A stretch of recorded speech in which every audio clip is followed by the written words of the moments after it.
Découvrez dès maintenant votre nouveau portail d'information locale en Meuse, Marne et Haute-Marne. Accédez gratuitement à l'actualité qui vous concerne en temps réel, tous les jours, à tout moment, tout simplement.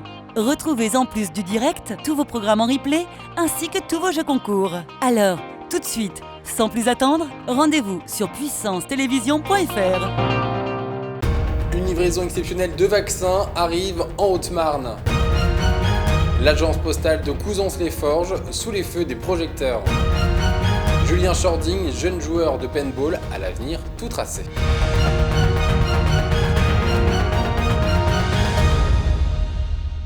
Bonsoir à tous, bienvenue dans notre journal du mardi 2 mars 2021. Ouvrons cette édition avec cette annonce du préfet de la Haute-Marne, Joseph Zimet. 1200 rendez-vous pour la vaccination vont être débloqués, alors que la Haute-Marne connaît désormais un taux d'incidence à 162 pour 100 000 habitants. La campagne de vaccination va donc s'intensifier sur l'ensemble du territoire.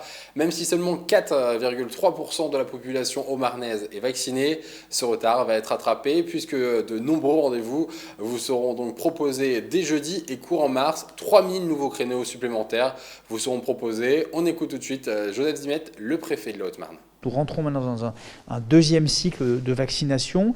Vous savez, les créneaux de vaccination ouverts sur Doctolib il y a quelques semaines ont été pris d'assaut et immédiatement, remplis.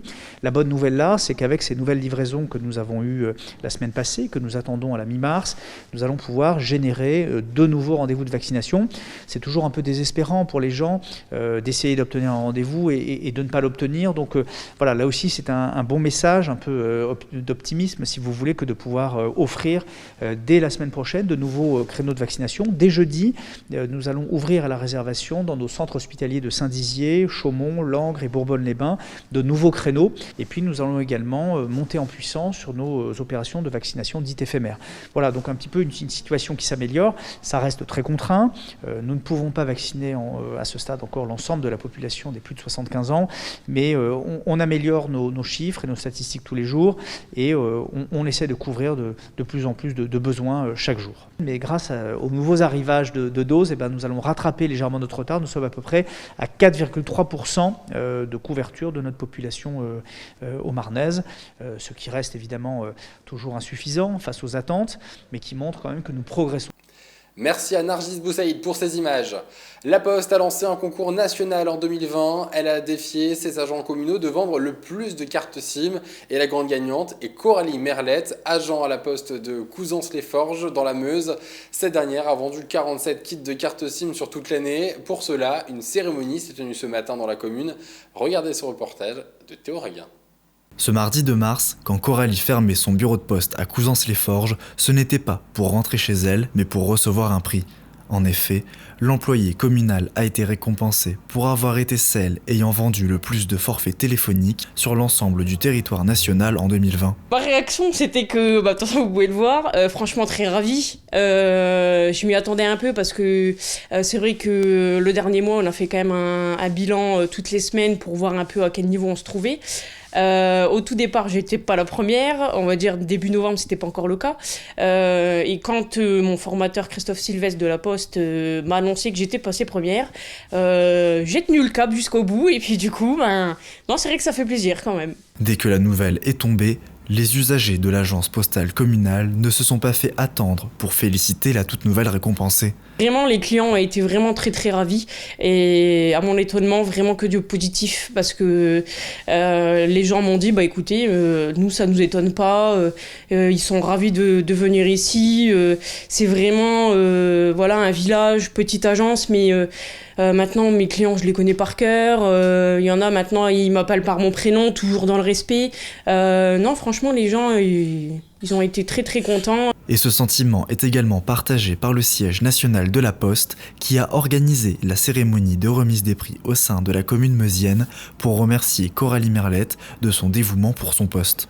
ça m'a pas surpris en fait qu'elle soit la première au niveau national, puisqu'elle y a vraiment, elle a mis tout son cœur en fait pour s'approprier l'offre elle-même, et d'une part, et d'autre part pour pouvoir la proposer.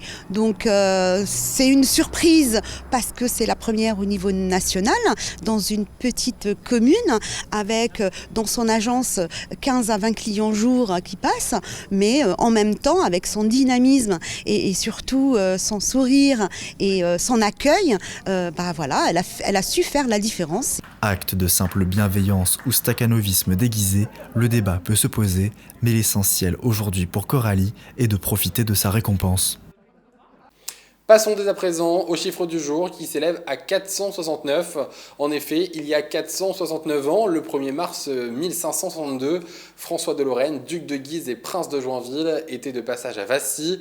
On fait savoir au duc de Guise que les protestants sont rassemblés dans une grange située dans la commune et il a décidé de donner l'assaut de la grange par ses troupes. S'en suivra un massacre et déclenchera les guerres de religion.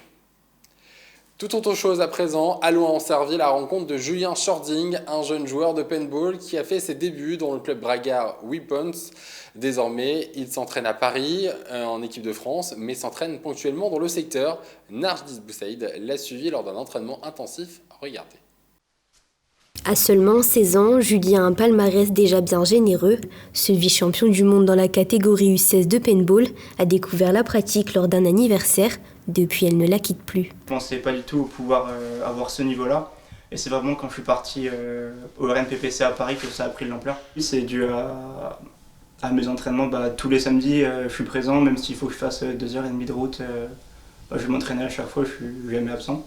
Jeune lycéen au caractère introverti, il trouve dans le paintball un moyen de s'affirmer. Sur la pelouse, Julien est une autre personne. Oui, c'est ça, quand je suis sur le terrain, que j'ai le masque et tout, oui, c'est pas du tout pareil, je suis pas la même personne. Je suis plus Julien, je suis un joueur du coup. C'est sur son terrain de jeu que nous le retrouvons plus confiant que jamais, entouré de ses coéquipiers. C'est une relation qui est très soudée, on est très soudés. On se comprend l'un et l'autre, on essaye de voir les erreurs, etc. Loin du cliché, cette discipline s'est structurée comme un vrai sport avec de belles valeurs. Julien en est la preuve. Aujourd'hui, si le Meusien est sociétaire du club parisien RNPPC, il représente également les couleurs de l'Hexagone. Alors Julien, en fait, on s'est rencontrés sur une compétition, en fait, comme la plupart des paintballers. C'est généralement là qu'on se retrouve. Et donc à l'époque, il jouait chez les Weapons de Saint-Dizier. Et on a tout de suite vu le potentiel. Est-ce que tu comprends l'info? Est-ce que tu comprends que le snake est mort? Répète-lui. Ok, le snake est mort. Et ensuite, tu peux venir travailler avec lui sur le dernier joueur qui reste. Tu vois ce que je veux dire? Ok. L'entraîneur national fait parfois le déplacement pour coacher son poulain. Grâce à la bienveillance du club Bouffon Team de Savonnières en Pertois, Julien peut venir s'entraîner sur le terrain lorsqu'il n'a pas la possibilité de se rendre dans la région parisienne. Julien, pour s'entraîner, il fait 2h30 aller, 2h30 retour. Ça fait quand même 5 heures de route dans un samedi pour pouvoir pratiquer sa passion. Je pense que ça montre à quel point ce sport peut être addictif. Et il a la chance en plus d'avoir des parents qui le suivent. Donc ça, c'est vraiment fantastique. Pour tous ceux qui n'ont pas encore saisi les règles du paintball, voici quelques explications. Entre chaque point, dès qu'une équipe met un point, on retourne dans les pits justement pour se remettre des billes, remettre de l'air dans le lanceur s'il faut, s'essuyer. Et on repart sur un nouveau point et ça découle des 15 minutes de jeu. Avec le soutien inconditionnel de sa famille, Julien a encore de belles aventures qui l'attendent. Son prochain rendez-vous est à Chantilly dans le département de l'Oise, le 5 et 6 septembre 2021 pour les championnats du monde. C'est la fin de cette édition, merci de l'avoir suivi. Tout de suite, la météo de demain. Excellente soirée à tous. Toute l'actualité qui vous concerne, à voir et ou à revoir, dès maintenant sur puissancetélévision.fr et sur notre application mobile.